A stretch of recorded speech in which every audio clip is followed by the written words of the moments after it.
मृत्युंजय महाप्रभु धवलेश्वराय नमो नमः। दीपं यदि परं ब्रह्म दीपं यदि जनार्दनः दीपहरत मे पाप पूजा दीप नमस्तुते। बाबा धवलेश्वर महाप्रभु संसार सुखी रखंतु। आज शुभ मंगलवार समस्त श्रद्धालु भक्त मानकर मंगल करंतु। समस्त श्रद्धालु भक्त मानक आशीर्वाद करंतु। मनस्कामना पूर्ण करंतु। कर्म क्षेत्र उन्नति करंतु। ग्रह इष्टमान खंडन करंतु। जगतर मंगल करंतु। विश्वर कल्याण करंतु। आपणकर नाम प्रकाश करंतु।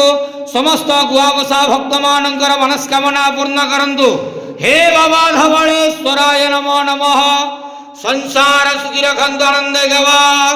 हरि बोलो। आज शुभ मंगलवार समस्त श्रद्धालु भक्त मानकर मंगल करंतु आनंद गवार। हरि बोलो। महाप्रभु धवलेश्वराय नमो नमः।